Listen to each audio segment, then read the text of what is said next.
is and what a Pozellon is. We'll talk fundamentally about the question we've been asked to talk about, the fundamental chemical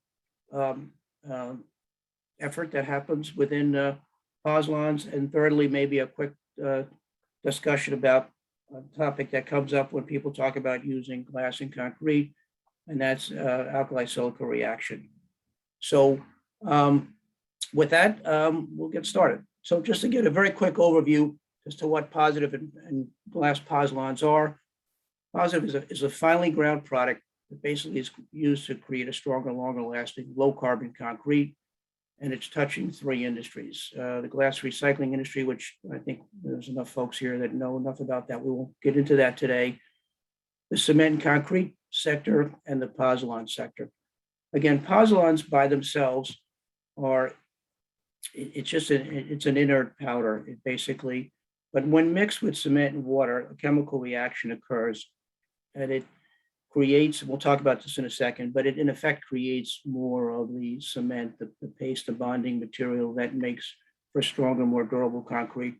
So that's really why Pozellons are used to create high performance, longer lasting concrete. You know, why is this all timely? We just opened our first large scale plant in Connecticut at the beginning of this year. And so really have the opportunity to introduce the product on a larger scale now. It's taken us 4 years to get a new ASTM standard in place, which is specifically for ground glass Pozellons. And it's made it much easier now for the developer community, architectural engineering community to specify it. So that's just, again, by way of background. So the cement industry, most of you have heard the stats, you know, it generates, to make a ton of CO2, you generate to make a ton of cement, you generate a ton of CO2. The cement industry it accounts for about 7% of all the global CO2 output annually. And by using a ground glass Pozellon like positive, you can replace up to 50% of cement and concrete, reducing that CO2 output on a nearly ton for ton replacement of that cement. So it's a very significant, it's probably the most powerful use of recycled glass of all the options on a CO2 basis.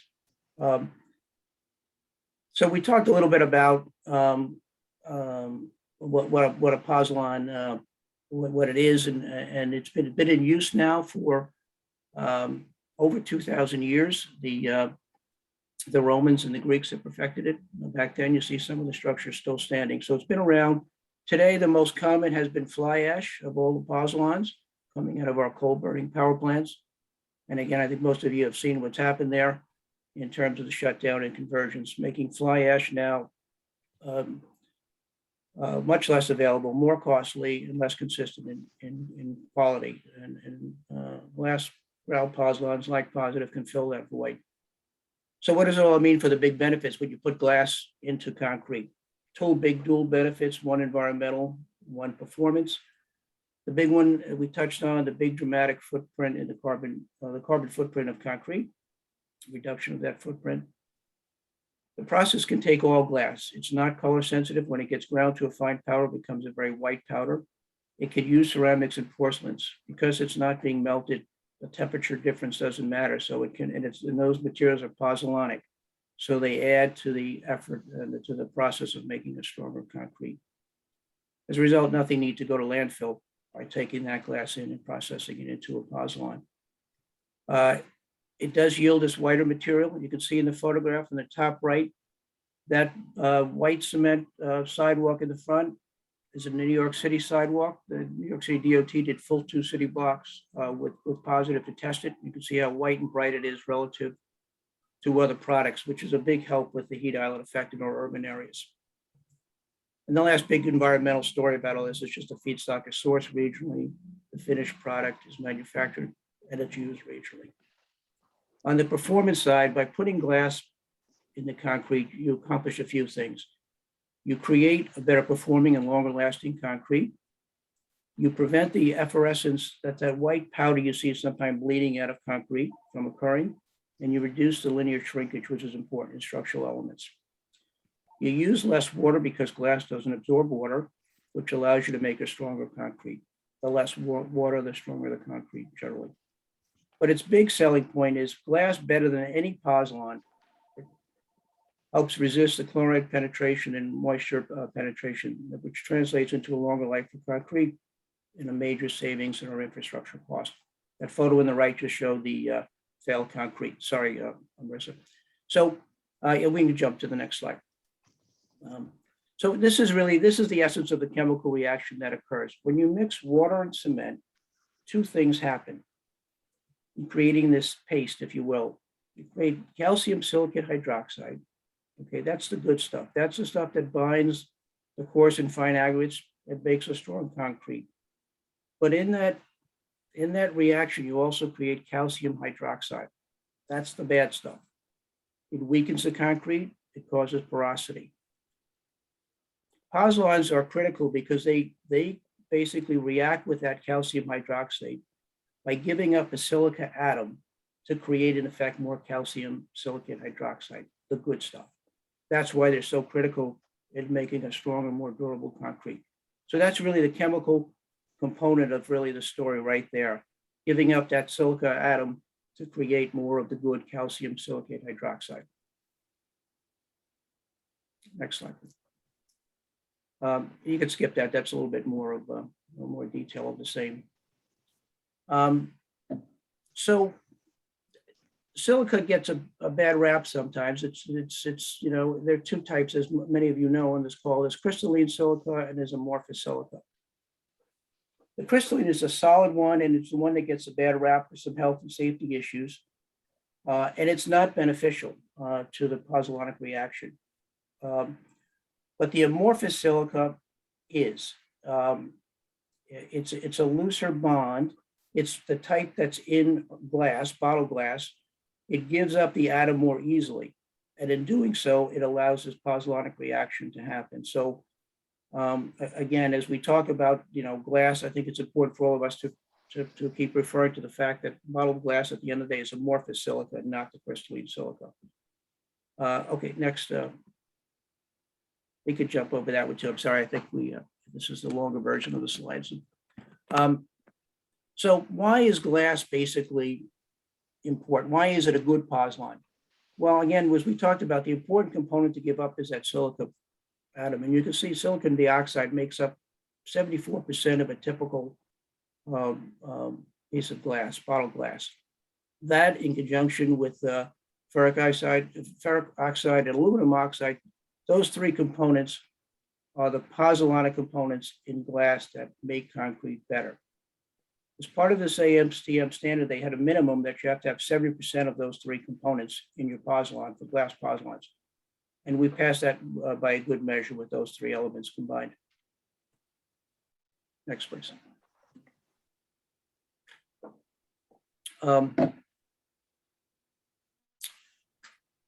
So let's talk. This is the third point I wanted to make about alkali silica reaction. This is kind of this is a bad thing, and this is what gave glass a bad rap in concrete. It occurs when cement reacts with certain aggregates, and they create this hygroscopic gel. The gel absorbs moisture, and it expands, and it creates pressure, which causes early failure of concrete. Pozzolans in general have been known to reduce ASR because of their ability to reduce this mobility of alkalides in water and this gel from forming. There are certain reactive aggregates you have to be very sensitive to. There's certain spots of the country, but in general, most are not. The next slide, please. And this is where the challenge is in the early concern, why people were concerned about using glass and cement. Cement only has about 1% of alkali, but those two components there, if you see there, contribute over 13%. So it scared some people. Is this a problem in using it in concrete? And it raised some significant issues in the past. Next slide, please. But research has shown that alkali contact is really, from ground glass pozzolan, actually, it does not cause ASR, it actually reduces it. We've got a lot of significant independent testing, as you see in this chart, to show that it cuts it down by about 50%. It doesn't fully mitigate it, but it reduces it by about 50%.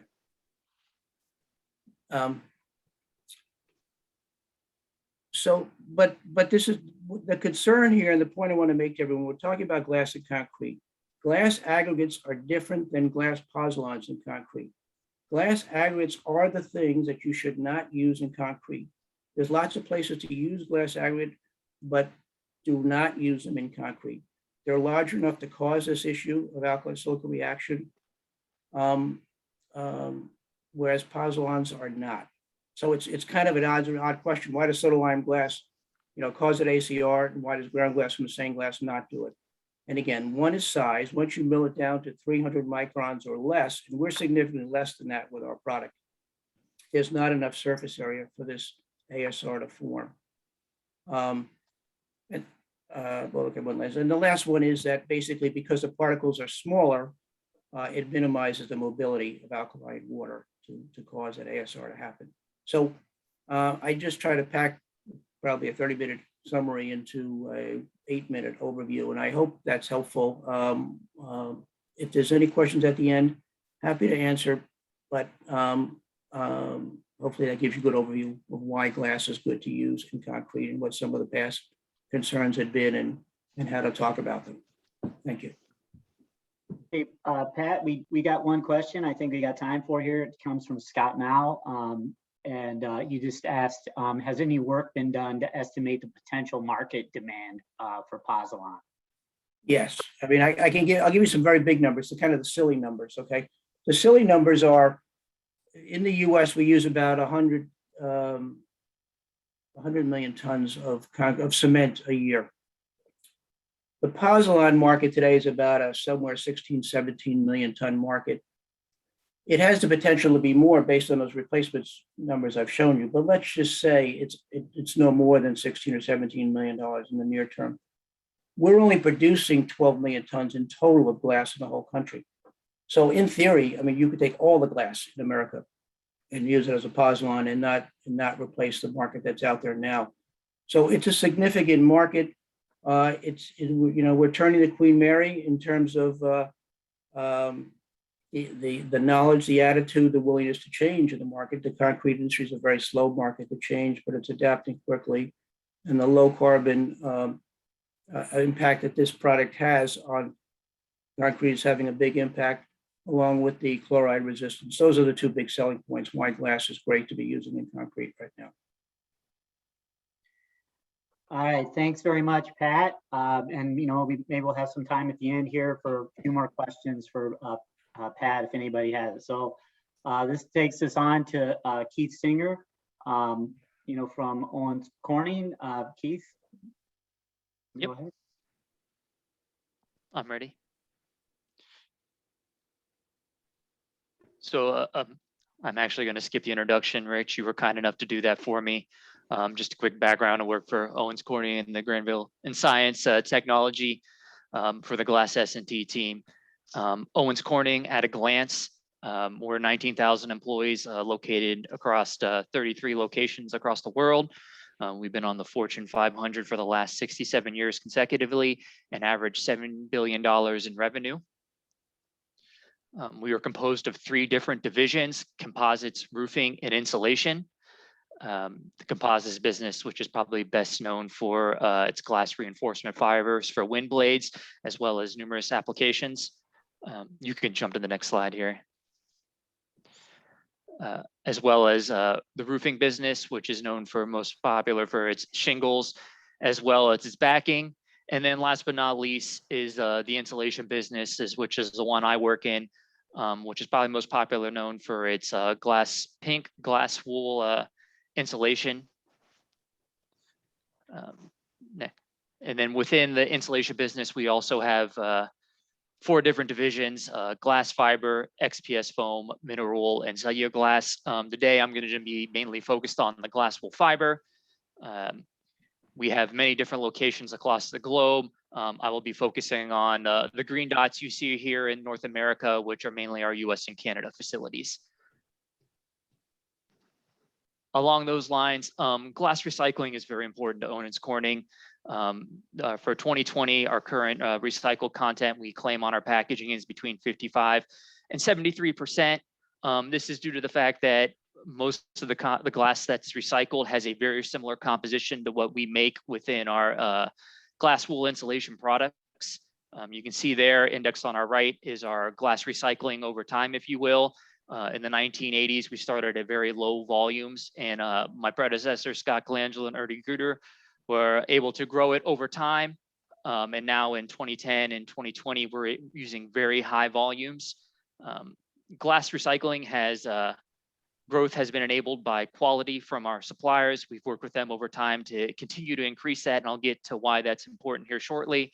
But Owens Corning is for always increasing the total cullet availability, and we need partners like the GRC and NEMA to continue to grow that. From a glass science perspective, it's important to understand the glass melting process. This is a very generic drawing of a furnace and feed operations. So you start with the batch there, and the batch is fed into the furnace where it goes on to a molten glass bath, and there you add energy, and as you add energy, the batch goes into the glass solution. It's pulled through the throat into the front end of the forehearth, where it is then conditioned and fed to a bushing. And then from that bushing, it is fed into the fiberizing process, which includes our spinners and fiberizing process, where it's spun into a glass fiber, collected on the pack, sent down line to cure. And that brings me to why the things such as Scott does for CAP, why it is so important to our process. And the first thing here is physical properties. We need to make sure that it meets the right specifications. If the material is too coarse, you can see their example on the bottom left, it will not make it through our batch handling process, cause pluggages, which are not desired. As well, if it's too fine, it creates dusting, while particle sizes on these extremes, we can manage with inline processes. If they become too extreme, it overloads them. Another key part of glass recycling is LOI, or loss on ignition. And this is important for melter stability. If we get too inconsistent feeds when it comes to either organics, paper labels, glass color, and you can see there examples of glass color, clear, amber, green, it can cause instability in the melter, where temperature and crust foam instability creates downline problems for the fiberizing process. And you can see there on the right a couple examples of what happens when those feeds are inconsistent, which, you know, the crust becomes unstable and creates volcanoes. The next area of concern is metals. These are particularly concerning and have very stringent requirements on our specification. What happens here is the metals, while they go into glass, they do not go into solution. They will pool on the bottom of the melter, and over time, they will drill into the bottom of the melter through the refractory and create a catastrophic glass leak. So you can see there are a couple examples, non-ferrous such as brass and aluminum, as well as reflective surfaces such as silver, and last but not least, automotive coatings such as bismuth. We have a couple examples there, coatings for automotive glass, as well as brass tabs from lighting. And then obviously we've learned our lessons over time, and some of the metals we've excavated through glass leaks from catastrophic failures. Last but not least, the most popular of the concerns is ceramic, stone, and porcelain, probably the most well-known. These materials do not melt in the furnace process, but they do make it all the way to the fiberizer. This mostly consists of, again, ceramic, stone, and porcelain, as well as pyroceram. You can see an example of pyroceram there, where under heat, it does not yield like glass does. Some samples of ceramic, stones, and spinners, and then another shameless plug for Owens Corning for our ceramic mugs. And then on the right there, you can see the result of ceramics and porcelains that create what happens on our spinner face, and that decreases our spinner life as well as product properties downline. Last but not least, it's important, glass recycling partners, as we do use a lot of different suppliers in the industry. NAMRA is one of our key partners, which is a North American Insulation Manufacturing Association. They've been a great strategic partner for the whole industry, making sure that the glass recycling is growing. We've worked with them to develop a universal cullet specification that we can give to glass suppliers so they know that's required of them to get into the industry. Also, they've organized a glass cullet task force, which they can dispatch to different regions to help make sure that glass stays in the recycling process or help find outlets for that glass. And last but not least, they do create these cool infographics on the right here for different regions and explaining the value of glass. That's all I had. Thank you. All right, I think we got time for a question here, Keith. Something came in from Scott DeFife. He's asking, I often hear that fiberglass is colorblind, but also that may be oversimplified. Can you speak to that, to the color issues? And then the second part of his question, are there limits to the amount of recycled content you can use in a batch? So to the first question, colorblind, I'm sure I've heard this before in the industry. I think it's based on melter design. We certainly struggle if we see large color swings. It's more important to be a consistent color than anything. But we do, for the most part, we have ways around that. In terms of limitations when it comes to glass recycling, that is true. We do have other oxides that plate cullet and bottle cullet do not supply that we need to make up with other raw material inputs. And then did you touch on like what's the absolute, do you have them upper limit that you can put in? That's top secret. That's okay. Understand. Yeah, if you can't understand completely. All right. Well, with that, we will go on to Jim Nordmeyer, who's sitting in for Bob Hippert from OI. So Jim, take it away. Okay, I'll do my best impression of Bob Hippert. And of course, some of you may have met or know Bob. And I know Bob has talked to Keith and others, you know, just across the industry at GMIC events and such. So, you know, Bob has over 22 years of glass science experience. And for that technical discussion you were looking for, Rich, he was the right guy. But I'll do my best. So next slide, Marissa. And okay, the shameless plug for OI Glass. We're global, similar to Owens Corning and others. We're both located in the greater Toledo, Ohio area as our global headquarters. So Toledo, the glass city. We have 72 plants, 22 countries, 25,000 plus employees, just over 6 billion in revenue. So next slide. And, you know, why is glass and glass recycling and recycled glass so important to OI? They are a key part of our overall sustainability goals. These are the 10 goals that OI published earlier in 2021 in February, and most recently reported on in the release of our sustainability report on September the 7th.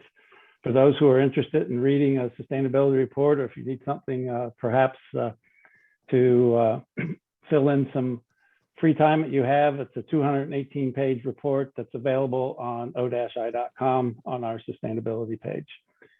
So why is it so important? One, it's up in the upper left. It's about meeting that 50% recycled content goal across all average across the globe, right?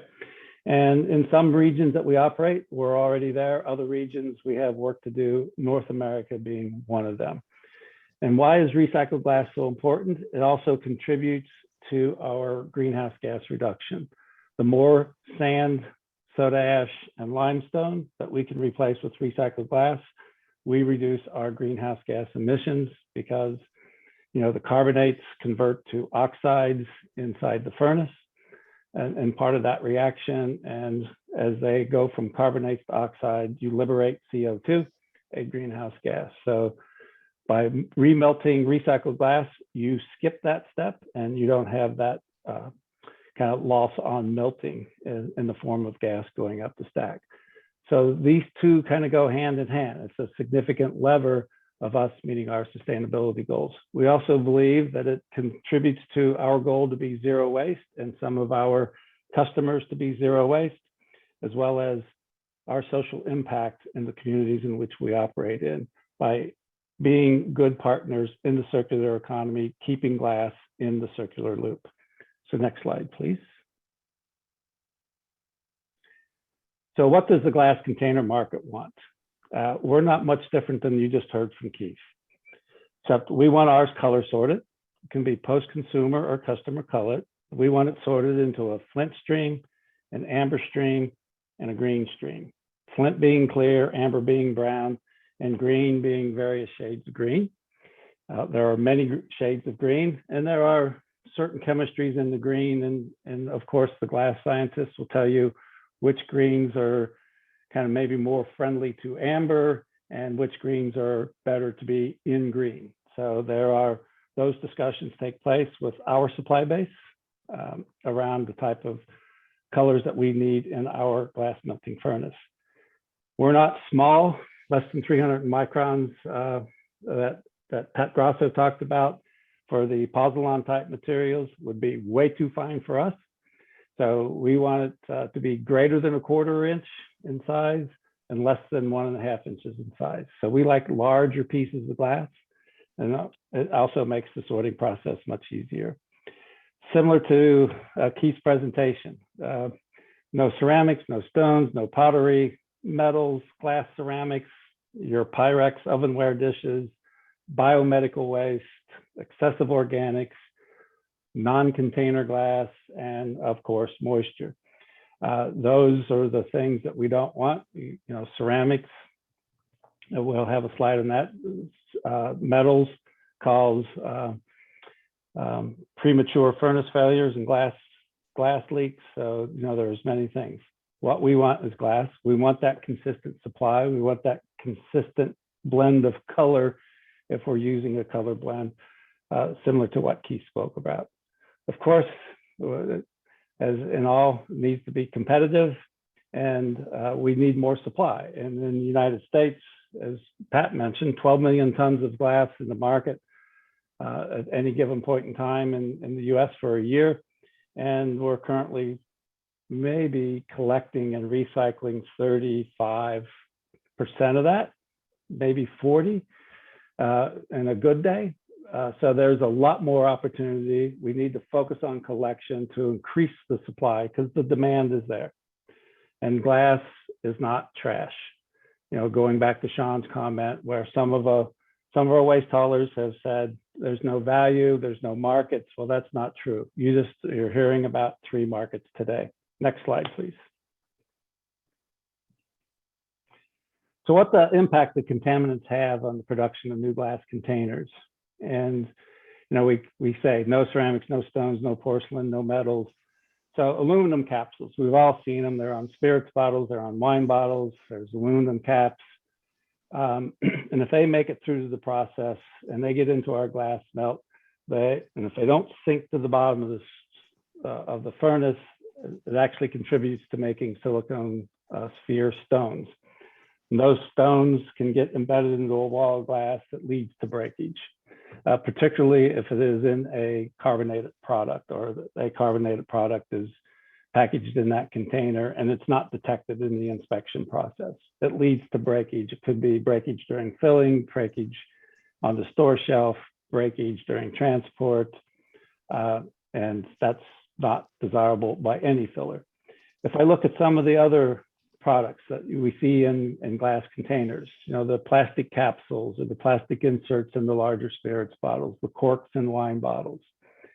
While they are, you know, plastics could be a fuel, you know, they burn, as in corks, a natural material that burns, but it does also create foaming, creates some blisters and seeds, as we refer to them, and those blisters and seeds can be failure points or cosmetic imperfections. Plus, they also contribute to color instability.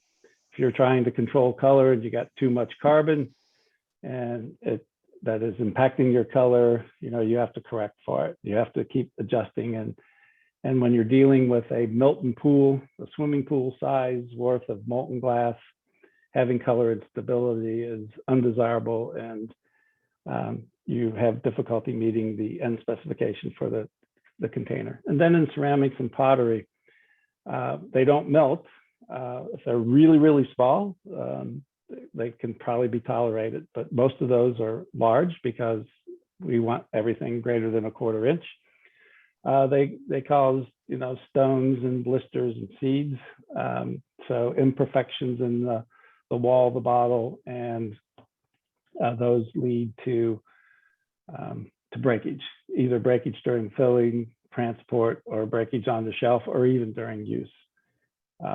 So why is that so important? And it's so important because it's about the safety of the product.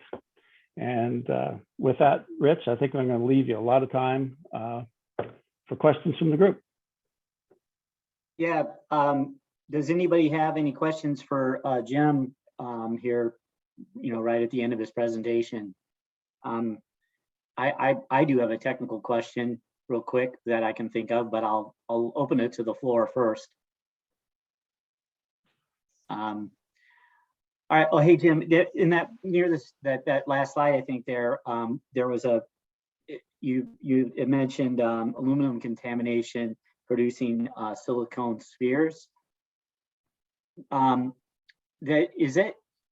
You know, I'm guessing we're not making, you know, gold into lead there, is it? Which would be awesome.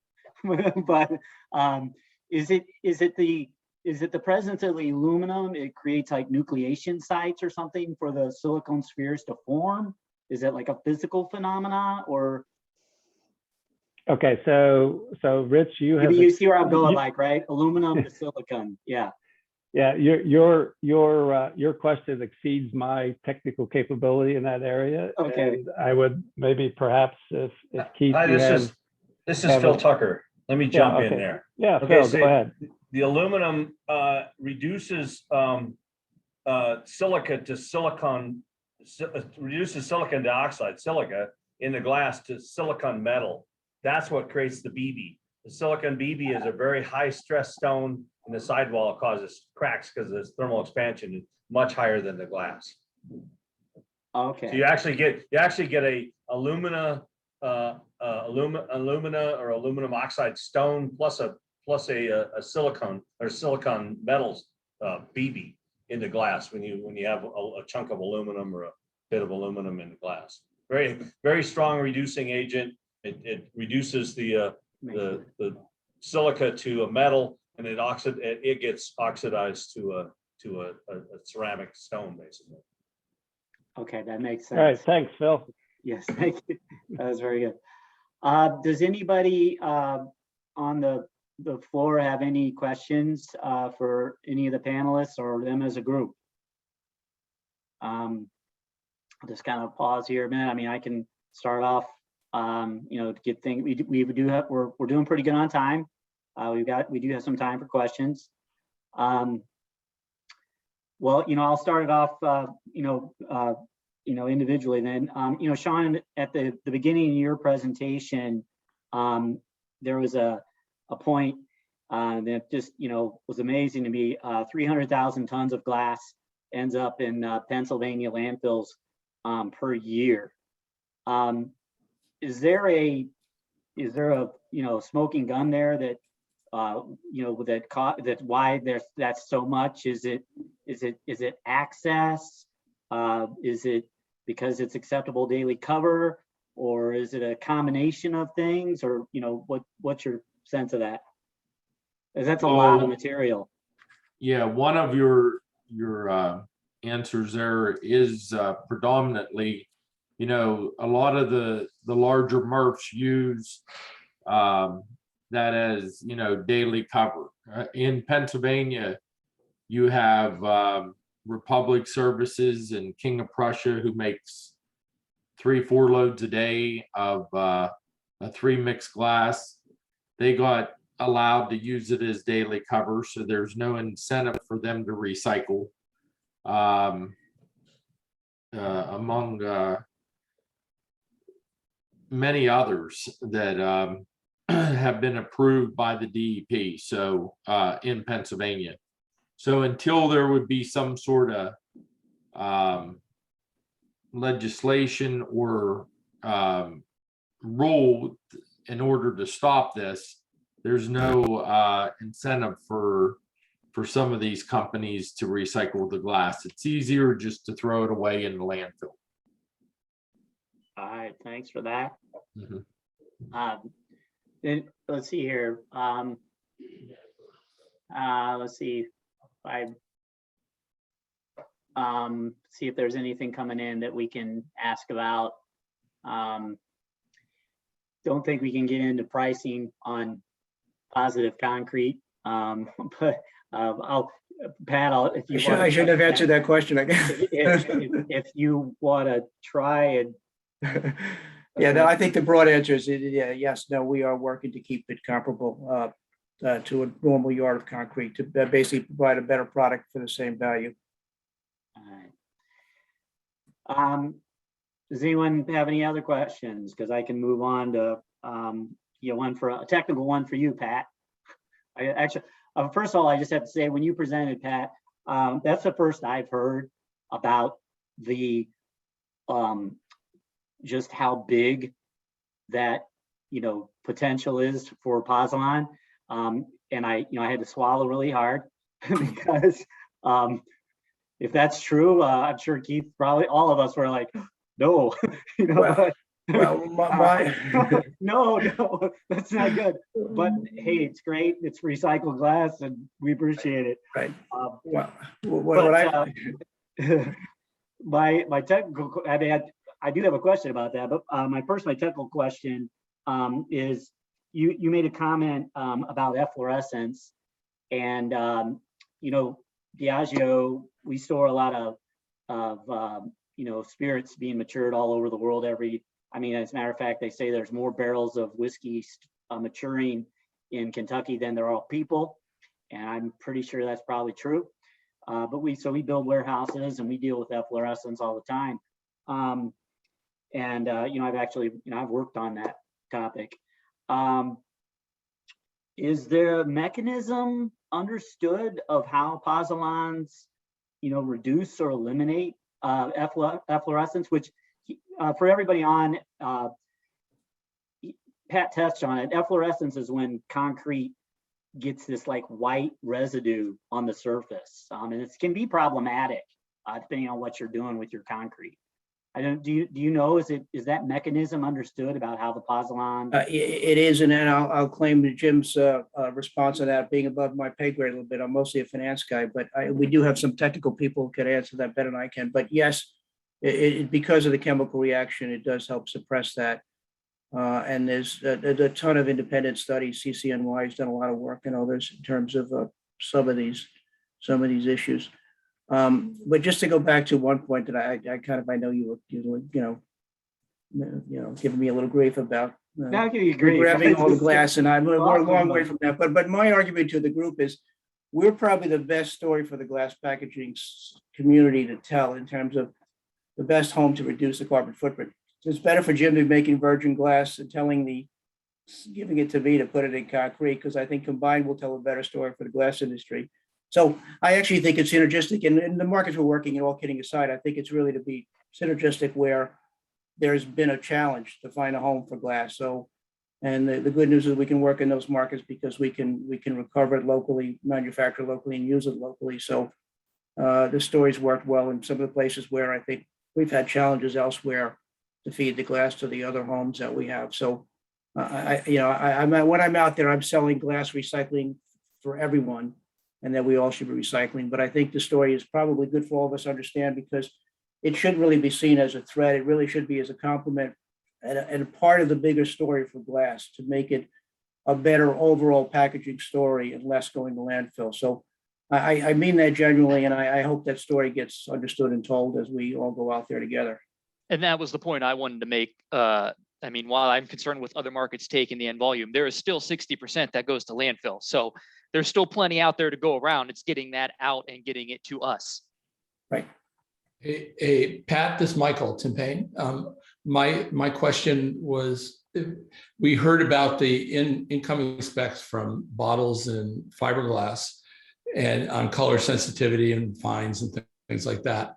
What do you have different specs than that? Are they similar, or how would you? Well, again, I'm always sensitive to say we could take porcelain ceramics because I don't want the community to be dumping porcelain ceramics at the expense of everyone else.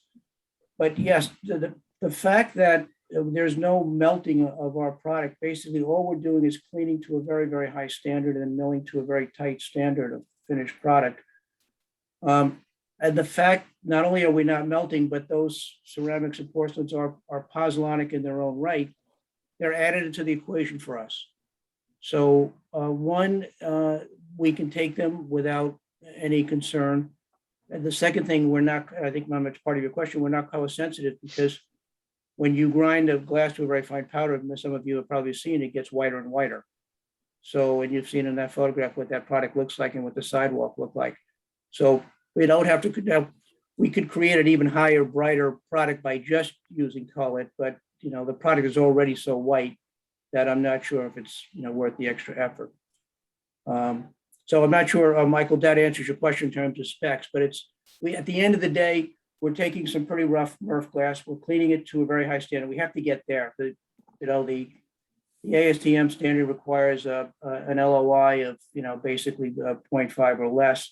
We're getting to a better standard than that right now, just to be safe. And to Jim's quoting me on the size, we're actually significantly less than that 300, just because the smaller you get, the more pozzolanic and the stronger the product. But that 300 is the benchmark in which you'll avoid these issues of ACR that I touched on a little bit. Yeah, and I'd just like to add on to Pat's comments. And I think, the industry and what you've heard today is, the container, the fiberglass, and the Pozellon industry, and a processor into the abrasives industry. So it's about the markets, and it's about all the glass that is collected. But, if containers can't use it, perhaps fiberglass can. And if we can't use it, maybe it's abrasives, maybe it's Pozellon. There are markets for all the strings and all the sizes. I think is really the story at the end of the day. We just need, and I agree with Keith, there's 60% out there that we just got to get in the front door of places like Cap Glass so that it becomes available to all these markets that we talked about today. All right. Well, I got to tell you, it seems like we could talk about this for quite a while, but we are at time. And so, hey, I want to thank everybody for joining our panel here today. It's been really informative and appreciate your time and experience. And, a big round of applause, everybody. And that takes us on to Scott DeFife with about the GRF. Thanks again, everybody. Thank you, Rich. Thanks, Rich, and thanks to the panel. And just a wrap up point on that to put a bow on it, I think, as Sean said, we just got to keep the glass out of the landfill, more than anything else. And then all the end markets can have access to it and we can get it processed and back into the various supply chains. All right, GRF update. Marissa, I guess we'll just go right ahead and I'll try to go through this. We've got some pretty positive developments since the last time that we've talked with everybody here. For those that don't know, there's a few people who are on this GRC call that are also a part of the GRF, but in addition to my role at GPI, I'm the president of the board for the Glass Recycling Foundation. And in the past quarter, really, or maybe since the last time we gave a significant update, we've partnered with Constellation Brands and SMI and OI and several others who are Lakeshore Recycling System, who's not a part of the GRC yet, but we're going to encourage them to join on a pilot bar and restaurant glass collection program called Don't Trash Glass, which had begun in Phoenix, Arizona, with Glass King, who is also a member of the GRC, and brought that to Chicago. And it has been up and running all summer. It is near, and I think Marta's I think I saw Marta on the call. It is near, the pilot is near the end of completion. We've got 20 tons of glass from essentially, I'm going to say a dozen restaurant accounts. And none of those dozen restaurant accounts are particularly large restaurants. I mean, some of these are just your average, mom and pop restaurants. In fact, in a big surprise to me, I think our per capita winner was a small Mexican restaurant called Las Islas Cantina on the north side near O'Hare Airport, coming in at a ton a week. But quickly followed up by 1 or 2 locations near Wrigley Field and Firewater Saloon. So it's been a great success. It is doing well, and the Constellation Corona team is extending that over to Columbus, Ohio, where we're not going to necessarily be running the Don't Trash Glass pickup, but we're working with Rumpke to pick up and expand recycling in the Columbus, Ohio area. More details on all of this can be found on the Glass Recycling Foundation website. And I think on the next slide, we've got a short little video.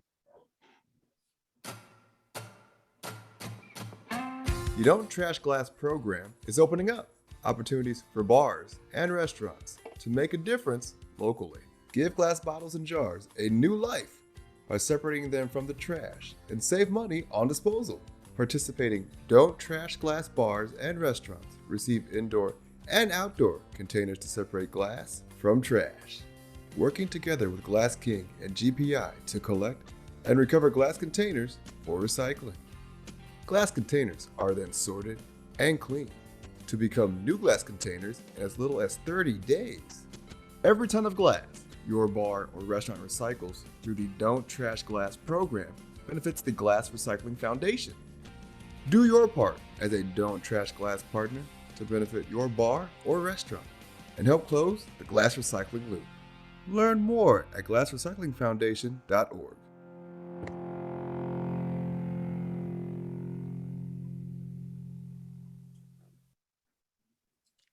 Great. So thank you very much. That little vignette of people celebrating at the end is what the GRC leadership committee usually does on a Friday afternoon when we meet to plan these events. I think if there's any questions, Marissa, I think we have. Are there time for questions for me on GRF? I don't think we're going to show it again. Nope, I was just trying to not have it on the other panel. I think you could, we probably have time for 1 or 2 questions, and then we got to jump in the panel. Yep. Both of these programs will be giving back rebates and donations to the GRF based on the tonnages of glass that come in, plus other sponsorship dollars that came in to support GRF on that. So I think in general, we're doing well this year. We've expanded. We're up over $100,000 in income, and we've made our first public grant, and we've been waiting to make our second public grant if we can get Gwinnett, Georgia, to decide how many recycling bins they want. But otherwise, things have been going well at GRF. And Scott, while we wait for questions, I'll make my shameless pledge again to my request of everyone in the audience, if you haven't made a pledge in support of GRF, that you please consider to do so. It's really doing well. It's been great to be a part of it for a long time, and we hope those that have not joined with a gift would consider that. So thank you. Yes, thanks, Pat. And also thanks to Marta and the Illinois Recycling Foundation, which has been very helpful in getting out the word. And I know there's a lot of support there. I think we're going to have some good news on making that program permanent soon. So by the next time we gather together, we'll have some more good news. All right. Unless there's more questions about what's going on at GRF or the Chicago pilot, I am turning it back over, I think, to Sarah. Yeah. Right? Yeah. For our next panel. Thanks, Scott. That was a good update. So yeah, we're going to head into our next panel, which Jim and I will be co-moderating for you, but I'll try to lift heavy since he just had to present on the spot. So this is much more of a dialogue. So if you have questions, you can put them in the chat. You can ask them, just unmute yourself. But I'd like everybody to give a warm virtual welcome to our next 4 guests. They will be sharing with you today their perspectives on glass recycling. So unlike Rich, I didn't prepare introductions for each of them. So I'm going to go ahead and just ask that they each introduce themselves and then also respond to our first question. So I'm going to start with Allison Mitchell from the Indiana Recycling Coalition. Allison, it's a pleasure to meet you. Can you kick us off with a bit about you and your organization, and also respond about how you engage in your region to help develop glass recycling?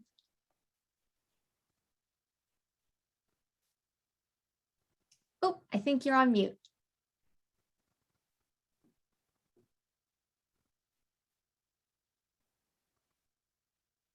We're not hearing you, Allison.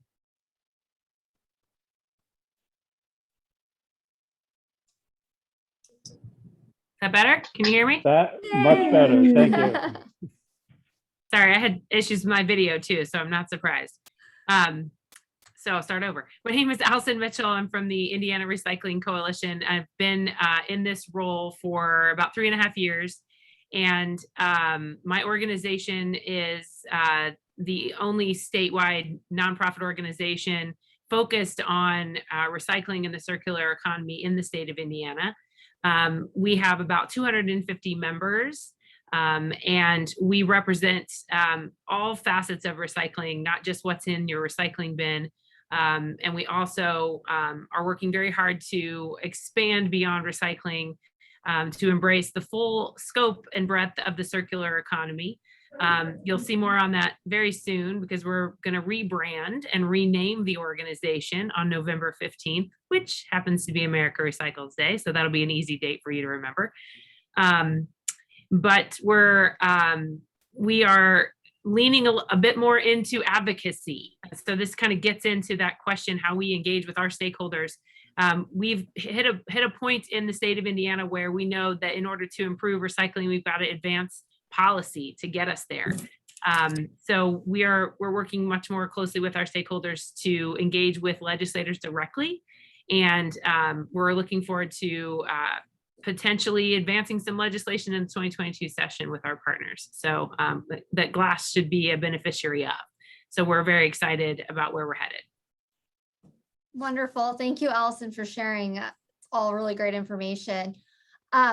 Next, we have Suzanne Jones from EcoCycle. I believe they're located in Boulder, Colorado.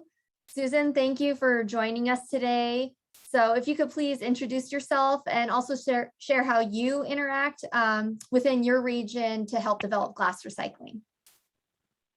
Excellent. Thanks so much. It's great to be here and to talk glass recycling. So I am the executive director of EcoCycle. I've been in that position 8 years.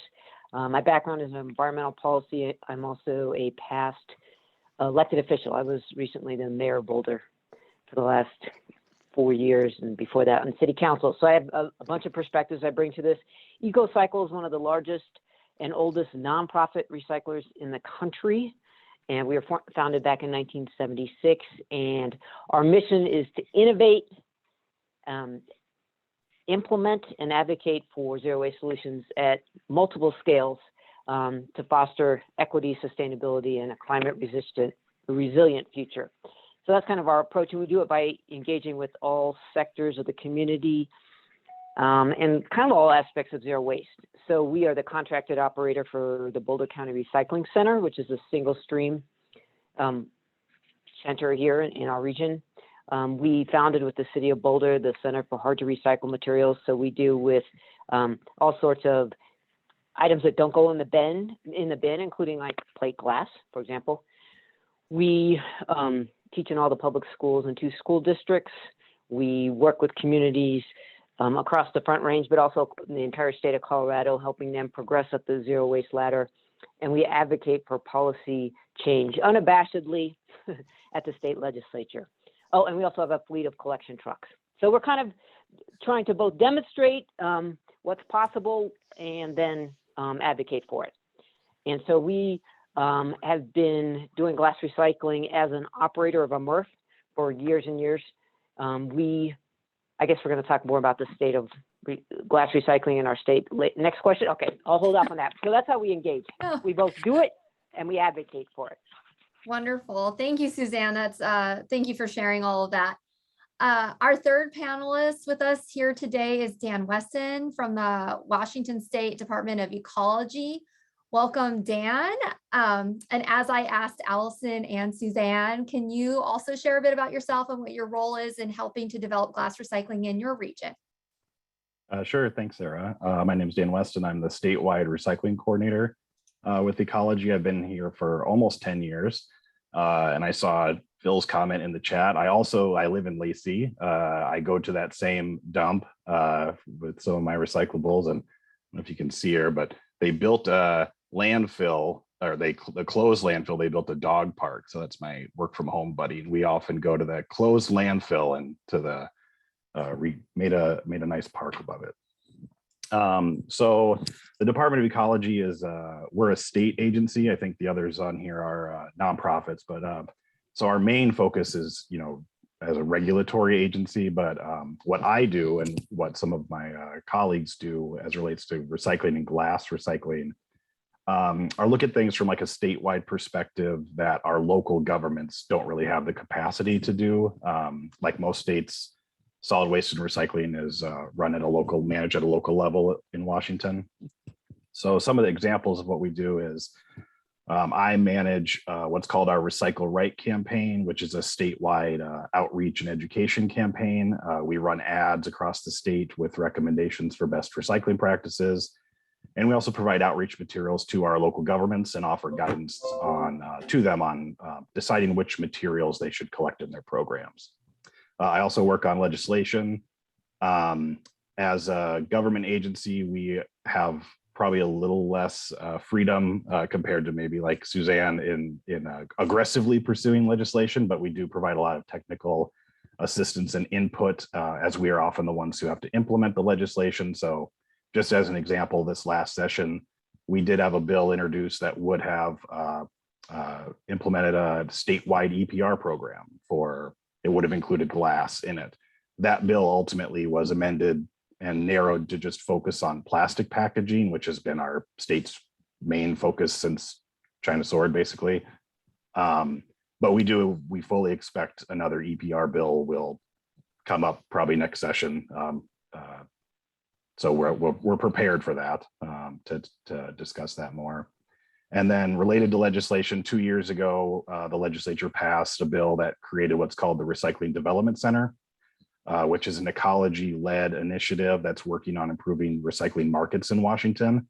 And for the last few months, the Development Center and its advisory boards have been discussing glass specifically, and we're developing recommendations on how to improve glass markets. And we've had a lot of engagement and participation from several of the GRC members that are here today, including Scott and representatives from OI and Strategic and RDOS. So it's been great to have that collaboration happening. And so, yeah, my participation in groups like this is the other thing that I like to do to promote glass and hear from you folks and take ideas back. I heard in the introductions that Pamela said something about using glass as fertilizer from Japan. I had never heard of that. So now I have a new idea to take back and research and follow up on. So What's an EPR? Extended producer responsibility. Oh, okay. Yeah. Thanks, Dan. Yeah, that's part of the reason why this coalition is so great, right? You get a broad perspective of different industries and I learned something new all the time when we all get together. Our final panelist, she's got a few shout outs already today, is Marta from the Illinois Recycling Association Foundation. Marta, welcome to our meeting. Thank you for being a panelist today. Could you also provide a quick introduction about yourself and how you engage in your area to help develop glass recycling? Thank you. Yes, absolutely. So I am first and foremost an employee of Will County, which is about 700,000 folks just outside of Chicago, one of the collar counties. And I am the president of the Illinois Recycling Foundation. We were literally formed out of the association a year ago. So we're still kind of new. And we were a 501c6, so the association is still a C6 and we are a C3. And one of the things that we've been dedicated to working on is glass recycling. It is certainly a concern for us in Illinois. We've had several communities who have lost their curbside glass recycling. We've had several communities who've actually stopped doing curbside recycling because, of course, the markets had gotten so bad there a couple of years ago. So not the case today with the markets for most of the materials, but the glass still hasn't come back in some of the areas. So we did a program with you. And then what was amazing, Scott mentioned earlier, the Chicago program that was rolled out. I have been doing this for 30 years, starting out on a municipal front here in Illinois, and have never been able to get glass recycling for restaurants and bars. Just hasn't existed. No one wants to deal with it. And this summer, that all changed. So I am very excited to see this become more of a permanent program and continue to grow it. And in our way, do all we can to help support it. Wonderful. Thank you. And thanks again for being here. So I'm just going to quickly jump over the chat just to see if anybody's plugged in a question as of yet. Doesn't look like questions come through. So I'll go ahead and just kick it off. So we have a broad panel from various areas of the country. Clearly, all four of you share similarities in your desire to enhance recycling. But we know that regions act differently, either due to varying end market access, infrastructure setup, variability in what's deemed recyclable. Can one of you tell us what you see in some of your specific, that are specific barriers for you in your area that are preventing effective glass recycling?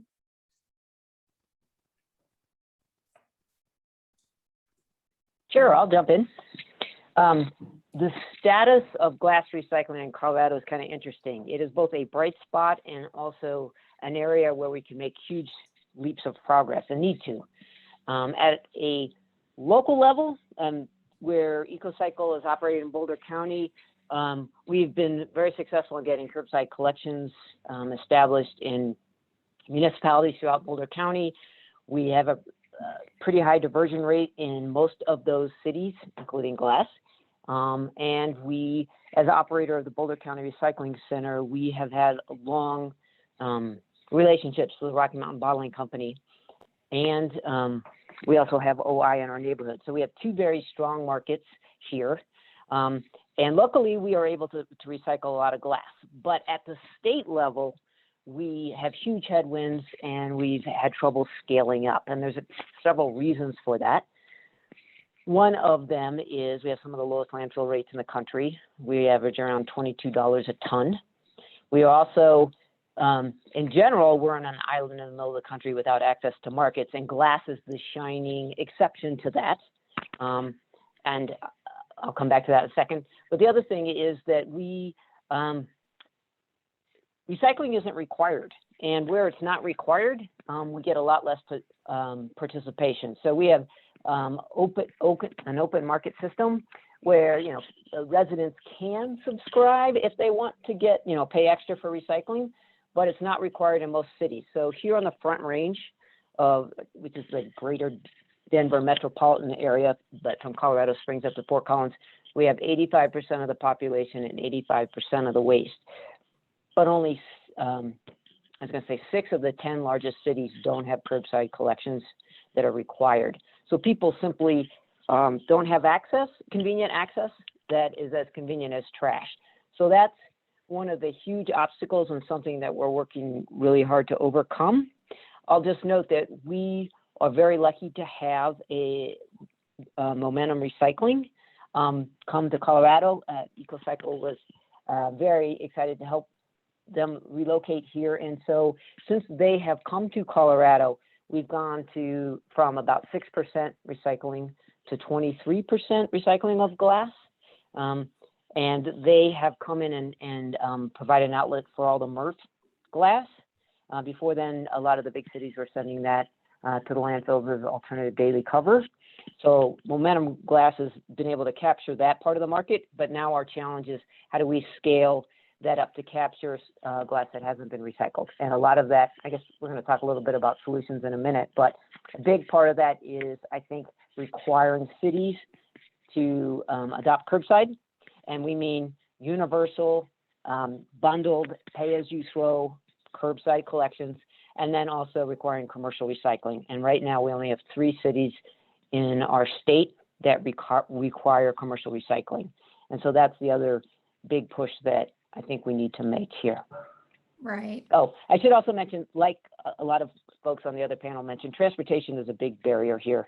And there's access to markets here on the Front Range, but most of our state is rural, and there's these things called mountains all over the place. And so those costs are real for much of the state.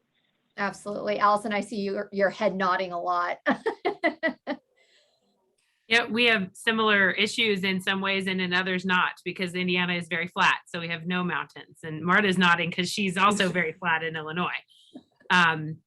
Yeah, our challenges are around the collection and capture. We also don't require recycling. There's very, very little investment, or I should say really incentive at the state level for municipalities to recycle and to make investments in their recycling programs. We're working to help our state agency, the Indiana Department of Environmental Management, who's got the Recycling Markets Development Program and a dedicated fund for making investments in the recycling infrastructure, increasing their revenue, and also spending on parity with what they bring in to that fund. So currently we have a fund that is at around 10 million, and it's just hanging out, and we're not spending it all. So that's an issue that we're working to sort of make some noise about that and get those funds spent at a time when they really need to be spent. But we've also got the funds that are spent are not spent in the most strategic of ways. So we're trying to work with our partners at the state agency there to be more strategic about the way they spend those funds and the process that they do that with. When it comes to the opportunities for capture, incentivizing, we had a really great event last week where glass recycling was the focal point of it. Actually got shameless plug, got picked up in Waste Advantage magazine just today. So it was called the Full Circle event, and we brought in the focal partner in that event was Knauf Insulation, but we brought in other folks from the glass supply chain and from other commodities in the bin as well. So we really had a very manufacturing heavy focus to talk about the supply chain challenges and also existing infrastructure that we do have, flatness and roads being a big one, to help improve if we could only just do better on capture. And it started, we had about, I think we had 8 state legislators there and representatives for 3 congressional leaders there as well. It started a really great conversation around potential policies to increase the capture of glass, but also the other commodity materials, because it was a chorus of similar voices, whether you were representing fiber or plastic or aluminum, and we had them all in the room.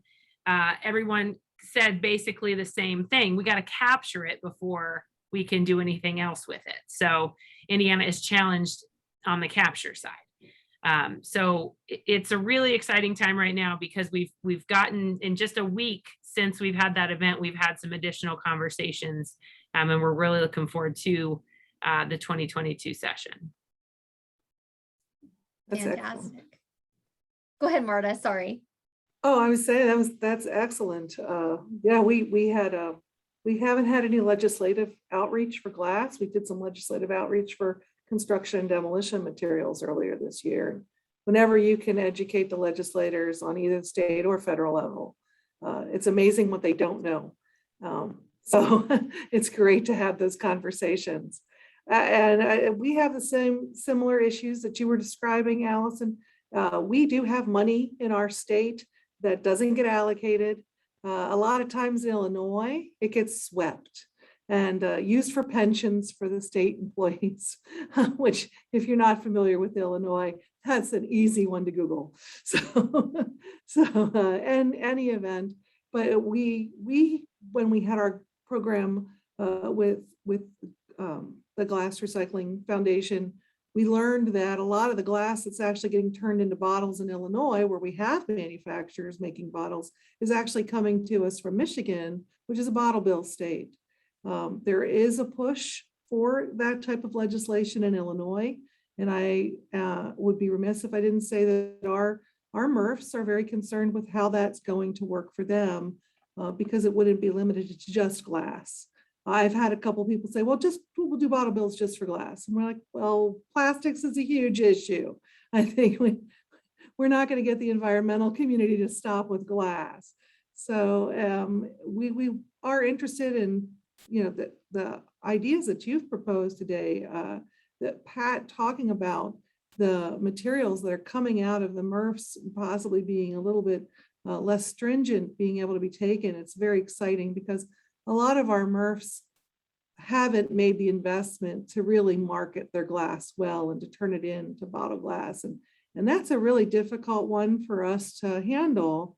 We're not getting funds from the state to upgrade these MRFs, to give grants out in that manner. There isn't a state law that requires glass recycling, although there isn't a person, whether they're a representative or just a guy on the street, that doesn't think of glass as being a basic foundational item that you should be recycling.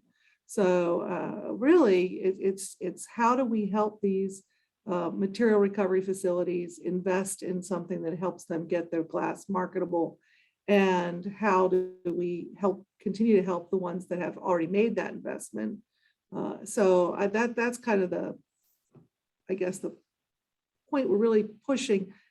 The other thing that gets left out a lot in our area that we haven't talked about yet is apartments.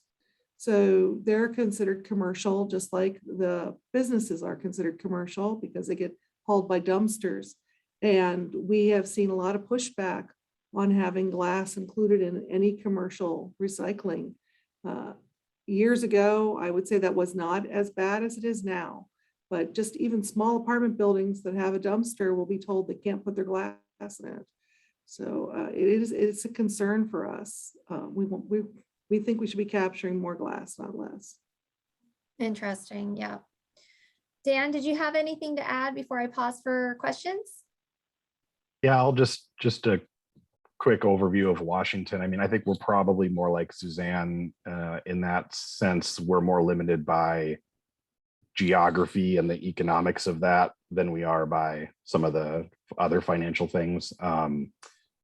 Overall as a state, I think we're doing pretty well, especially considering we're not a bottle bill state. We have pretty high collection. We have a lot of access. I pulled some numbers, and like 68% of our state's population has access to curbside, whether that be single stream or dual stream for glass. And then another 23% is served by drop boxes. So if you do the math, it's over 90% of our population has access to glass recycling, which is great, but it's really like a tale of two sides of the state. Like the west side of our state has almost universal access. There's only a handful of jurisdictions that don't provide glass recycling. We have strategic and an RDOD facilities basically co-located in Seattle that can handle a huge amount of our glass around the Puget Sound area. So we've got end markets right there. We've also got 2 OI facilities, one in Kalama, Washington, and one in Portland, Oregon, that handle Southwest. So like if you just look at the I-5 corridor, we've got it pretty well taken care of. And then the east side of the state has almost nothing. Only a handful of cities even have curbside recycling. Most of those do not accept glass in the curbside. The glass that does get collected either in curbside or drop boxes is almost all of it's used for ADC, and then there's a small amount that's used for like public works as aggregate stuff. And we've got a lot of interest. We've got 2 community organizations in Eastern Washington that are desperate to like find end uses for glass. They hate that their glass is just going to landfills, and there's just not a lot of options for that small of amount of glass. Our development center had some grant funding available. We funded a glass crusher in Central Washington to handle at least that, like the city of Ellensburg's glass. So like little things like that, but there's just not a lot over there.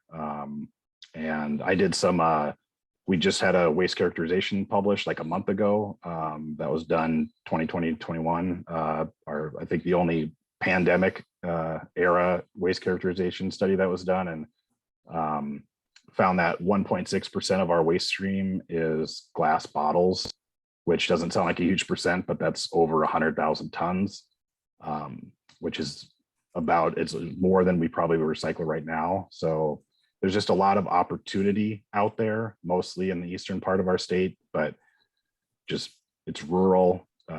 It's 200 miles from strategic over the Cascade Mountains, so just hard to make that work. So if anyone has ideas, we'd like to hear them.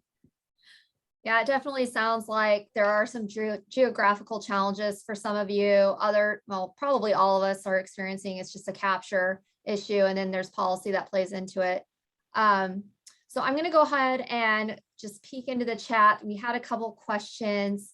One came from Scott DeFife for Suzanne, and inquiring if you could talk about the coalition of mission-based recyclers more. Glad to. So EcoCycle founded along with 3 other pioneers in recycling, the Alliance of Mission-Based Recyclers. And what it is it's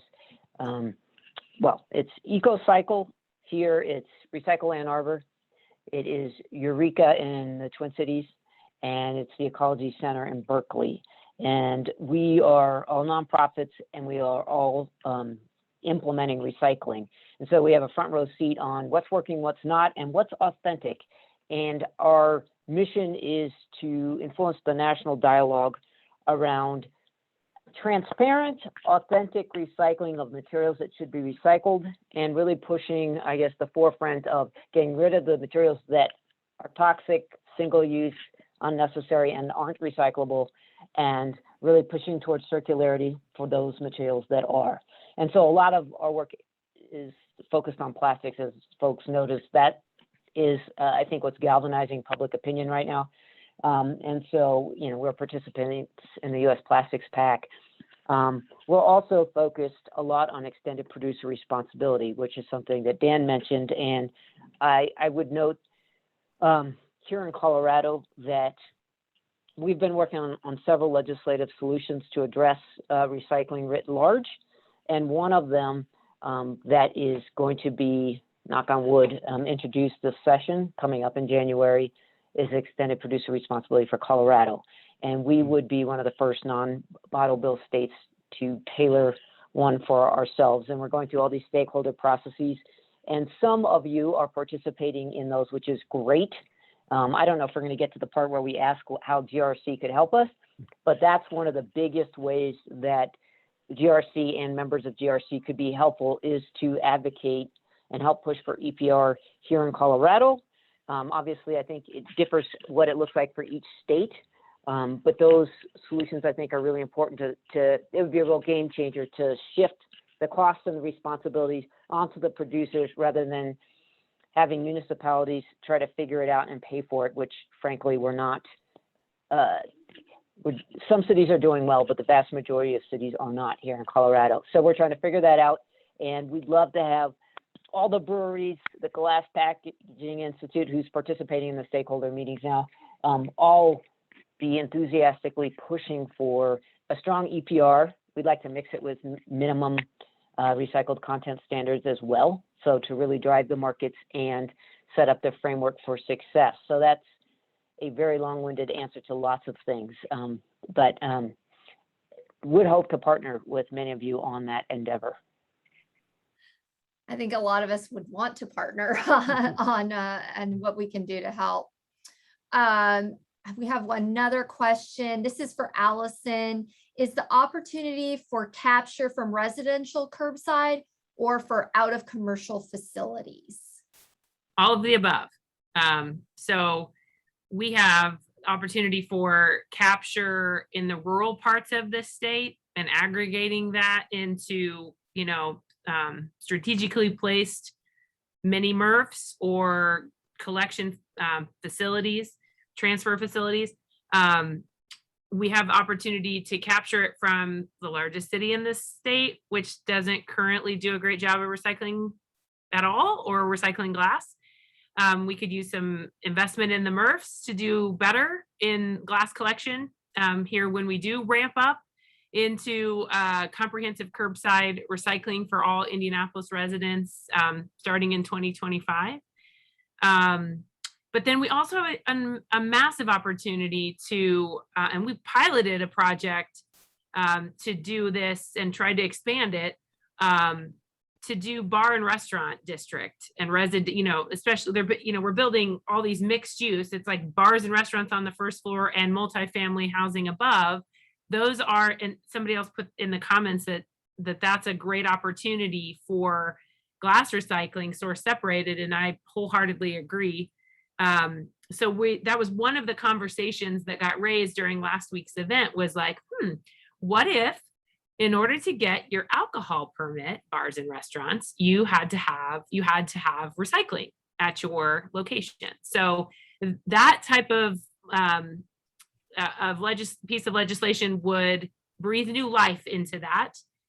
So that's the kind of stuff we're looking at. So I would say, game on all fronts. We're not going to be focused on any one thing in particular. We're going to see where we can get policy to support chasing it down. And currently we're not trying to get super specific. We're trying to sort of lift everybody in the recycling bin, and glass would obviously benefit. So maybe to add on there, to play my role as co-moderator here. Thank you, Sarah, for the heavy lifting so far. But, Marta, you mentioned multi-unit housing is commercial. We just had a discussion, Allison, on commercial and maybe tying it, at least those establishments where they have a bar or restaurant associated with the unit, tying it to their alcohol permit. It sounds similar to North Carolina, and I'm sure there's other states. But what's really preventing? I mean, from your point of view, preventing from that happening. That seems so easy, so simple. And I think even Rich Hoke mentioned in the chat about it seems like the perfect place, right? And you commented on it. But it seems like it'd be very easy to do. So what would have to happen? And Marta, Allison, anyone? That's a great question. I would and it gets me back to Scott asked about our rebranding, which I'm not going to tell you the new name. I want the new name. I am going to keep you on pins and needles until November 15th, Scott. All right. But it has to do with it's a big part of why we're rebranding. Quite honestly, we've been known for 32, 33 years in this state as an environmental organization. It's not getting us anywhere. So we are part of our rebranding and our renaming is to sort of shift the persona, the perception of who we are. We are here to support manufacturers, the circular economy, and the supply chain in the state of Indiana. And that was very much the focus of the event last week. And it got people talking. It got legislators talking and brainstorming. And we were like, oh, I think we're hitting on something here. So we're trying to, and we said it very clearly, we're trying to flip the script on when you think about recycling, what kind of comes to mind? Is it environmentalism? If it is, like, scratch that. I mean, of course, yes, that's there, right? But we're trying to make the focal point of the conversation about circular economy, supply chain, economic development, and investing and protecting our existing manufacturers in the state. And that seems to resonate. So that's a little preview into where we're going as an organization as well. Allison, I love that because I've used the fact that our governor called recycling an essential service right out of the box when COVID hit. And of course, that wasn't true in all the states, but that protected our recycling services, not just curbside, but commercially. It protected more than the traditional items that we're thinking about here, but even electronic recycling and C&D recycling, all of those things were able to remain in place because the governor had called recycling an essential service. And we haven't gotten to your point but we were talking about it. We're in that same vein where there's a disconnect. When we pass a law in Illinois, there's always somebody from the Illinois Manufacturing Association sitting at the table for just even the brainstorming session of the law, and always pouring cold water on this. They're always saying, oh no, we don't need more of this. And the Manufacturing Association isn't you guys. It isn't anybody who's making things out of recycled material. And so they don't see the value in what we're bringing to the table, and that's missed. So it's definitely a really strong support on my side for what you're doing over there. I infiltrated the Indiana Manufacturers Association recently. Jim, you were on the call yesterday, weren't you?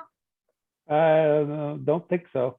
Okay, so there's an that's who we partner with on this event, was the Indiana Manufacturers Association, the Indiana Chamber of Commerce, other folks that are, economic development focused. And that was purely to set that sort of perception of who we are and what this conversation was going to be about. And we are very intentionally working with those types of partners now, not, especially when we talk with legislators, not with the environmental community. Unfortunately, right? We love those folks, but in the State House, we kind of have to pretend like we don't know them, unfortunately, because it doesn't bring us the kind of, not in Indiana anyway. And that's the difference between Dan and Suzanne's. I was just going to say, see the posters behind me? I kind of come at this slightly different. But I do agree with you on broadening all the reasons why recycling and circularity make sense, and bringing brands and companies and manufacturers to the table. But not at the expense of the environmental community. At least out in Colorado, you want an army? Get Coburg and Sierra Club to join you and go down the state legislature, make stuff happen. So it shouldn't be us versus them, but I think broadening it makes sense for sure. And I am excited about the whole jobs part of this, and the economy part of this, I think is essential to that. But I also, the earlier panel that's talking about, hey, glass recycling can help displace the greenhouse gas footprint of cement. That's huge. And that to me is a game changer. And especially out here where we have wildfires, we have flooding, like climate change is very real here. And folks that are going to walk in with solutions that both help on reducing emissions and also have all these other community benefits or societal benefits, those are the winners. And that's where I think glass recycling can hit on multiple fronts. Yeah. So, maybe why don't we turn to solutions, right? What can we as a coalition of all these broad, member base, right? We're from all over the spectrum in terms of the supply chain. What can we do to help you guys within your own specific regions, or ideas that we can carry within our own backyards that we can help support, capture, recovery, policy building, all of these different things that we've touched on in this conversation? I start by just applauding you for the certification. It's free. Honestly, we have a huge MRF that was just built in Illinois, and it was just opening as COVID hit, and they won't let anybody in. They won't let anybody tour it, and we have no idea what's going on with glass at that MRF. We have no idea what's going on with cartons. We know that the company that built it has always come out against glass because they also control most of the landfills in Illinois. So that certification and trying to then push our municipalities in Illinois, it's municipalities who contract for their services, to actually require certifications, third-party certifications, the materials that are going to these contractors are actually getting recycled. I think it's, you guys have set a precedent for that we need to pursue for a lot more than just glass. Thanks for that, Marta. And we'll see what we can do. I know, Suzanne, you wanted to talk about solutions and how GRC could help. And I mean, I was particularly interested in your comments in the beginning, or, you know, a lot around capture, a lot around its opt-in recycling in the state of Colorado. So that to me sounds like hand-to-hand combat with each city and municipality to get them to change, either to require recycling for all residents, or or do I need to have that happen at the state level first? So where do I go work? Well, we're trying to work both ends of the spectrum. So for example, a couple of years ago, 2019, we worked on passing the Front Range Waste Diversion Enterprise Fund. And it has a small fee on landfill tipping in the Front Range, where 85% of the population is, that amounts to, over 4 years, it amounts to $2 a ton. So when it's in full effect, which it will be in a year and a half, we'll have 15 million a year. And that is set up so that municipalities and businesses and for-profits and nonprofits can come apply for grants to increase diversion. And so that's the carrot part. So trying to get cities to go, hey, it's time and there's money available, go stand up a program and we can help you. EcoCycle can help you. There's others that can help you do that. So we're trying to do that and trying to get the word out about that opportunity. And then at the same time, like I said, we're pursuing extended producer responsibility, where eventually the brands would pay for that system, so municipalities don't have to figure that out. So I guess I think come at it from both ways, but let me add a third way, and that is I was really taken by some of the videos that played in the first panel, the whole ABC law thing. I think any place, any city that has access to markets, this coalition should be saying you need an ABC law. Every bar and restaurant should just be collecting containers. Like that's low hanging fruit. I mean, you got to throw it in the trash. You got to throw it. I mean, it's not complicated. Cans, bottles, that's not complicated stuff. And we should just set that expectation. If you're near a market, that should happen, and that it should be required, and that it's not, and it's just job creation. And that I think would be really helpful, in addition to helping these extended producer responsibility dialogues that are popping up in numerous states now and are becoming part of the national change. But I would love participation on those two fronts.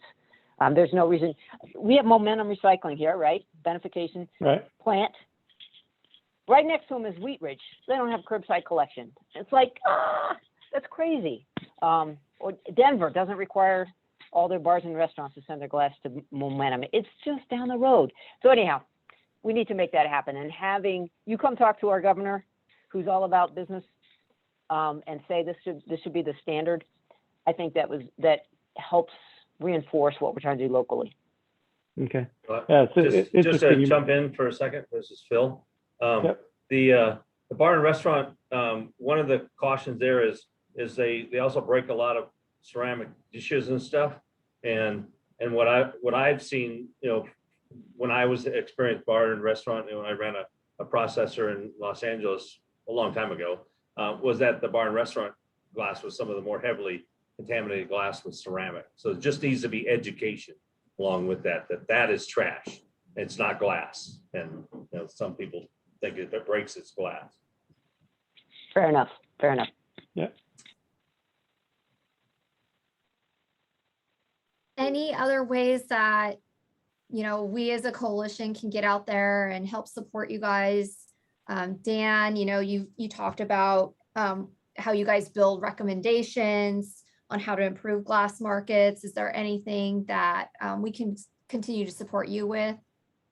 Yeah, I think staying engaged, those of you who already are, but if anyone else here hasn't been involved with our Recycling Development Center, I'd ask that you participate in that process and, review some of our recommendations. I echo a lot of what, others have already said. I am not an economist. I do think about sort of the chicken and egg of increasing supply without a demand by requiring recycling when there's currently not a demand. And I'm wondering about bars in Colville, Washington being forced to collect glass that doesn't have an end market.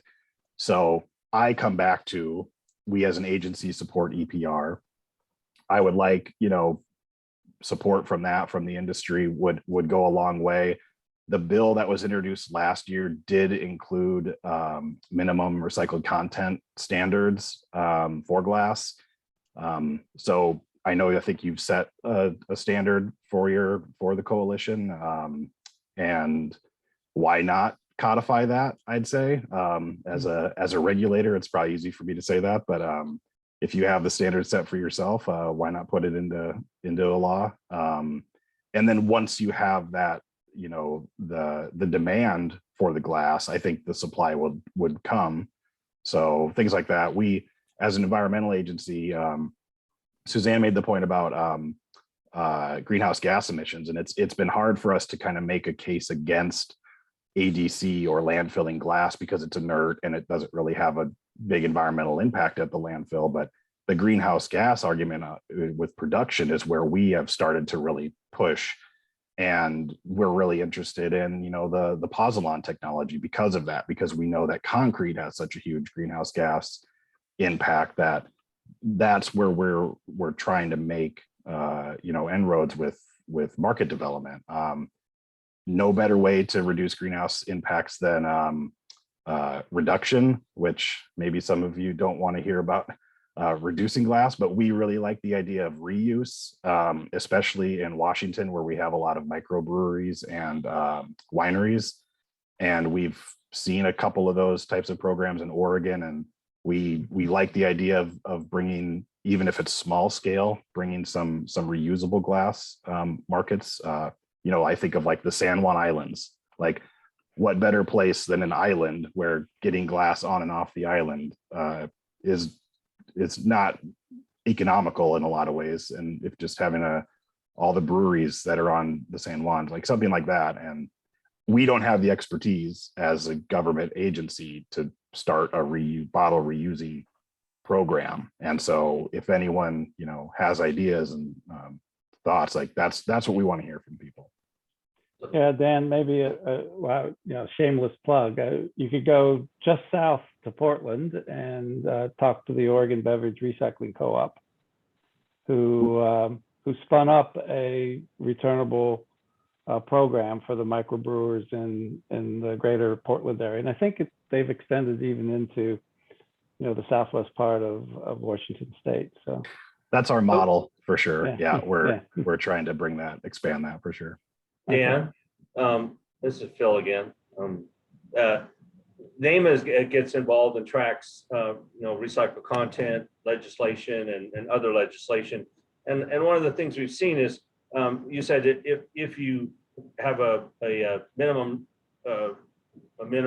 content requirement, then the supply will come. And I kind of debate that a little bit, because if you just have a minimum content requirement and you don't have some part of that legislation should also look at incentivizing recycling, so that you're requiring it to be used, but you're also helping create a better recycling environment, so that you both create more supply and you create more demand. Because if you just create demand and the supply isn't there, people will have to import glass from other states, which doesn't make sense environmentally or financially, just to meet the minimum requirement. No, I totally agree. Keep that in mind. Yeah, okay. I probably meant to word it more as you need both. I think I said chicken and egg, like it shouldn't be you do one first or one. I think you should need chicken and egg. Yeah, chicken and egg. And then also I think just because in Washington specifically, we do have the robust collection system. So, the Spokane area is sending almost 10,000 tons of glass to the landfill. It's being collected and there's no end use. Like, so that's kind of what I meant by that, but point taken for sure. And we have to talk to your friends in Tacoma.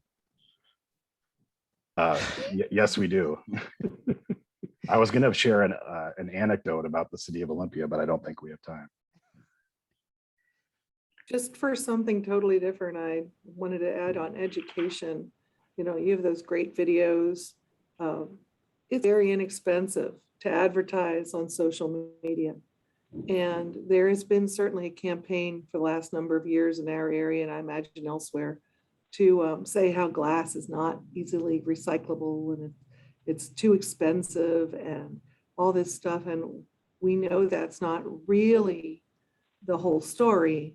So I think it would be really great if you were able to do something which would be relatively inexpensive on a national basis to advertise, or even regional, wherever you're trying to put programs in. But something that's basically out there telling people how to recycle the glass and to ask for glass recycling at their local restaurants and at their curb. Yeah, thanks, Marta. I think that education is critical. It's getting people, making people aware of what glass can do for us if we source separate it and recycle it the right way. We just have a few more minutes, so I'll open it up for one last question. If anybody has anything for any of our I think panelists. Allison has a comment. sorry. She keeps raising her hand, or at least her There's so fingers many in the air. boxes. I'm looking for hands raised in chats. Allison, go ahead. Yeah, I just wanted to kind of add on to what Marta was saying about bringing education into it. That's education and advocacy. Those are, those go, hand in hand for our organization.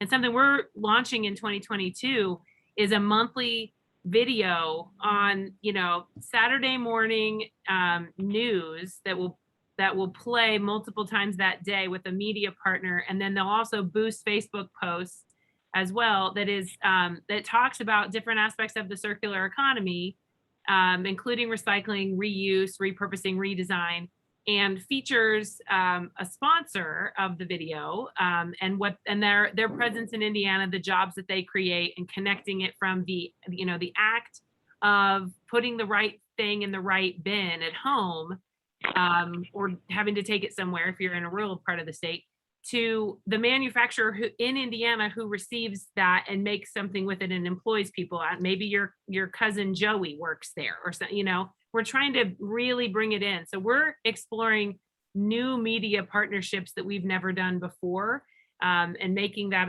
a sponsorable thing for partners to engage with us on. So that's awesome. I want to hear more about that and see what we can do. The one thing that I guess I would just want to add to the education thing, though, is something Dan just said, about whoever it is, what city collects 10,000 tons and then throws it out. That's what's killing us, is people are really confused by the fact that maybe what they're putting in the bin isn't being recycled. And it's this huge headwind. And so as part of the education, especially if GRC was going to do it nationally, I think it's really important to educate people about, if there is a market near you, this will happen, or something, because I don't know how many times, even really good friends of mine who are environmentalists are like, is this stuff really being recycled? And it's like, yes, but there's enough stories, enough anecdotes about where it's not being authentically recycled that also needs to be addressed. So we need to be more sophisticated, or we need to do the education campaigns where you're near markets, or somehow. I really liked how the Pennsylvania video was advocating, call your senator and do X to make sure this can happen. Anyhow, I just want to add that nuance, because we don't do ourselves a service when the stuff isn't really going to be recycled. All right. So we're going to go ahead and wrap up. I would ask if the panelists have any last thoughts or comments that they want to share with the group, and also just thank them now for their participation and this really, really great chat. I think it's been wonderful for our whole membership. I I just want to say I'm really grateful for the work that this group does and for their willingness to bring somebody or send someone to our events and engage with us. I think that is, and somebody else on one of the other panelists, I think kind of alluded to that, is that kind of engagement and being someone in the room to speak on behalf of Glass is always appreciated by us. So I'm really grateful for opportunities like this. I learned a ton from the other panelists here as well. So thank you so much. Yeah, this has been great. Thank you. All right, I think we'll go ahead and wrap this part of the session today. Thank you, Sarah, for the heavy lifting and being the moderator. And I jump in every once in a while, but it's now time to flip over to strategic planning that we, our past panel ran over a couple minutes or two, so apologies for that. And with that, I will turn it back to Scott. Oh, thanks, Jim. All right. So, I mean, this is kind of taking place as our in-person meeting where we would have spent a little bit more time on the forward-looking agenda and do some, some strategic planning for the year. But as we're getting towards the end and on video, we know we need to tighten things up. We have just I think we've reduced this at the leadership level to a few basic asks, right? And more bite-size nuggets of things that we think that the rest of the coalition can get. I mean, we spend a lot of time talking to each other. I made a joke about, toasting the glass at the end of the one video, because it's usually late on a Friday afternoon, and sometimes we get a little loopy at the end of a long week. But I think we're going to go through, Marissa, if you'll advance the slide. We've got a few ideas for 2022, some discrete asks. Instead of asking everybody to sign up for a committee and getting crickets, the next most important thing, and I think I got volunteered to do this section because this might have been my idea, is there are 5 of us on the leadership committee, and instead of setting up a whole separate committee and doing a whole separate process on strategic planning, what we would like to do is get 5 volunteers, 1 for each of us, to join us at the next leadership committee call. And so now we play the Jeopardy music, and you can, if you're going to volunteer, it's usually a Friday. It's usually at 2 o'clock Eastern. It's usually just 1 hour. When is the call? When is the next call? When is the next call, Marissa? Do we have the next call on the agenda, on the schedule? Yes, it is the 21st of October. 22nd. 22nd. Thank you. It's a Friday. October 20th. That was last year's calendar you're looking at. Yes. I'll just add too that we, like, as a leadership team, we want to focus on engagement and collaboration. We don't want to just be like talking at the membership. We really want the membership involved in this process. We've done it the last few years as a small group, but I personally feel like it's in the best interest of this membership that all of our voices help develop this document as we move forward. So that's part of the reason why we are asking for support. We want to make sure that everybody is involved as much as possible. Yes, thanks, Sarah. And we'll probably doodle poll the exact time on Friday the 22nd, since we're going to expand it and have more people. But if you're available in what would be the afternoon Eastern time on Friday the 22nd, that's the target for this. I've got 1 volunteer in the chat. I see. I've got 2 volunteers. We're really a fun group. So. Oh, wait. Nope. Somebody who wants to volunteer, but that week doesn't work for them. Okay. Sorry about that. The next call. They can come to the next call. We're going to do it again. Every other, okay? It's twice a month. We're going to do this more than once because we want to get more people involved in the planning. So I've got 1 for the first time and 1 for the second time. All right. I got another. Shall I name them, Marissa? Or they're messaging me directly, so I think they want to be anonymous.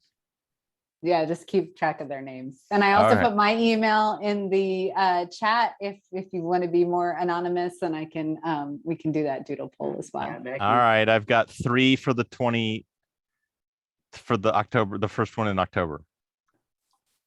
Pretty good. 2 Maybe some more. more coming. 2 more. This is good. Awkward silence. It is awkward. No, I mean it's we thought that this would be better and take everybody in small groups, because there's not so many of us that we need to divide up into a whole nother committee and get a leader and get that thing messaged. So we'll just fold some people in.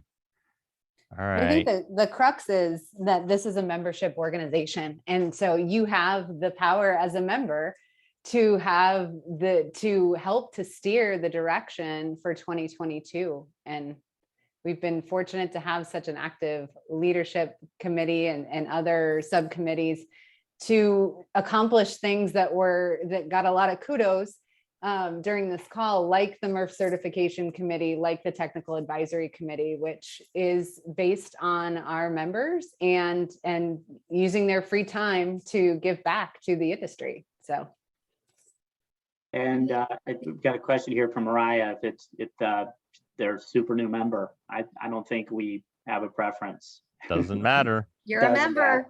If Join you're us. a member and you're interested, come on in. Super new is good. All right, I have got 7 names, some of whom have a little bit of scheduling difficulty on that particular. Yep. Okay, so I've got 7 names, a couple who might have a little bit of scheduling thing. So I will take those 7 and we'll doodle poll a meeting for, late October.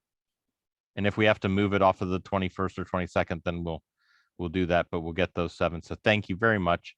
That's step 1. Okay, great. There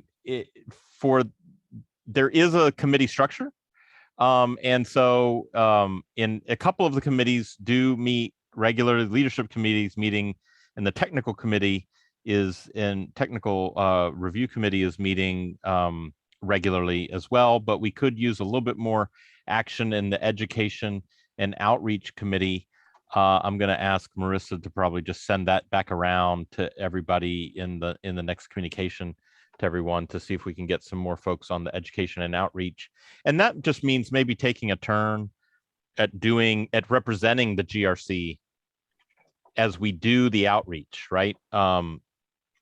As Allison and Marta and Dan and Suzanne to a certain extent, because she's seen me now in some of the Colorado meetings, but for those that are doing coordinating state recycling coalition meetings, I am a familiar face, and I would be happy to share the spotlight with others that would like to represent GRC in forms of glass recycling. So anybody that volunteers for the Education and Outreach Committee is really just helping us spread the word and cover all of the meetings. There is a lot of interest. We get lots of inquiries to speak on glass. So that always helps there. And Amy and the folks on the anybody else on the technical advisory committee that I'm missing out on. I mean, there's a lot of great sessions that we do on the GRC certification program as well, and that is largely taking care of itself. So the folks that are doing that, I'm not asking you to double down on more outreach, but so we'll remind everybody about that. Membership. The next thing on membership, again, breaking it down into really simple requests rather than going through a long list and trying to figure out who to recruit. See if you can grab a friend and bring them to the next meeting. That worked for us a little bit last year. We picked up some new members.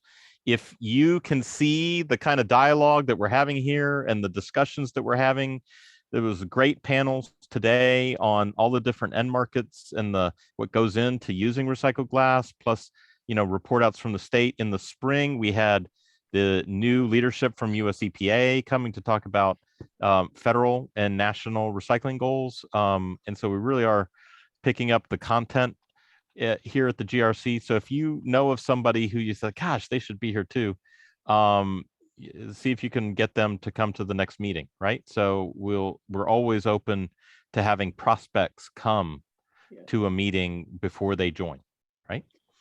Hey, So, can I interrupt, Scott? yeah, please. Yeah, so, hey, and just, for the people that are still on, if we have any of our new members and the municipal groups and stuff. Last year we reconfigured the membership structure of the GRC, hoping to make it more accessible to a broader value, part of the value chain. So just keep that in mind. And, as you're thinking about those things, we really are happy with the results so far, and let's keep the momentum going.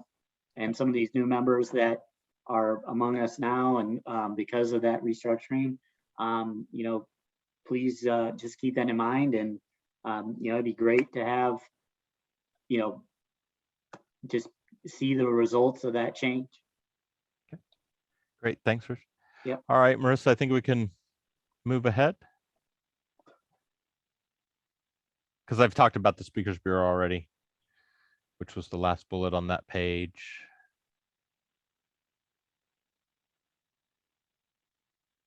Maybe she's telling me I have to keep talking about it. Well, we just had a slide for discussion. If there was Oh. any further discussion, anybody Okay. wanted to bring up anything, we have until 4:30. We had this meeting scheduled. So, oh, sorry. I guess the thing wasn't moving. It hadn't moved to the. So discussion. Sorry. Are there questions? I know there's been some discussion of policy, and certainly I think that it's a good reminder that the GRC itself is not doing a lot of policy oriented stuff. That's not the role. That's kind of a little bit outside the role of the GRC, but certainly education is not. And so I think a lot of these education ideas and these videos and being a little bit more expansive with our outreach on the education about glass recycling and the importance of the supply chain is within scope here. Several of us who are on the call are heavily engaged in the policy aspects and will continue to be, and we'll report back. But any other discussion or ideas? Again, on the strategic planning, it's not as if we have a plan already. We want to talk about that with the folks that are going to join us on the next leadership call, and then maybe one other leadership call, and then send that out to everybody for feedback. So everybody's going to have a chance for feedback. We're just trying to vet a couple ideas with a smaller group first. Yeah, because it's something that we go through every year. We have a governance update in January, and it's October. We try to plan. There we go. And there it is. That's so we thinking forward. We're trying to look forward to 2022 and what we'll try and accomplish next year. So that's why it'll be great to have some more input from a broader membership. And we've met our MRF certification goals. I'm hoping in the fourth quarter we can blow past that one and overachieve. We'll get and then Marissa, I guess we could just go forward to the February and really talk about our plans to since we couldn't gather together this month, we're purposely pushing that in-person back to February so that we can get together with everybody, and just taking the meeting that was going to be in Sarasota this month and pushing it back forward. So save these dates, and hopefully folks will be able to travel more.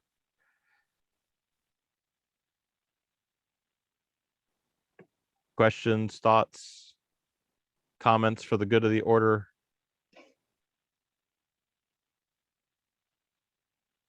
Scott, this is Michael. I Mr. just Champagne.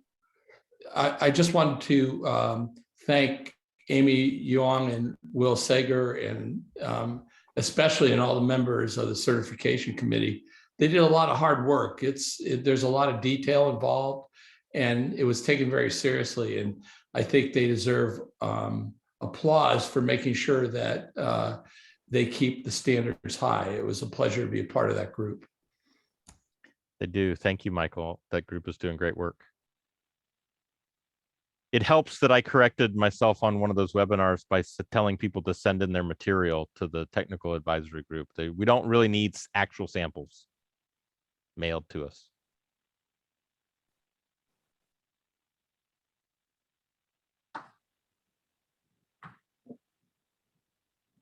All right, I've got another volunteer. Thanks. I'm not going to out everybody. I'm just going to forward all of this over to Marissa. All right, Marissa, we may be able to give people back a couple minutes. You're Thanks, on mute, everybody. Marissa. We're going to make her repeat all of this. Oh, and I said it so pretty when I was on mute. Maybe you can take us all back to off focus so we can all say goodbye and Oh, yeah. Oh, take that's what down I'm the thinking. slide. Okay, yes, hold on. Let me stop my share and we can see everyone. While I was on mute, I was saying thank you to everyone, including the leadership. You all did a great job, and all of our presenters. This was a really engaging meeting. I'm trying to get I have to individually change your thing. So right now we're just spotlighted on Rich. I'm sorry. I can't unspotlight you. I'm sorry. Oh, here it is. I think we're good.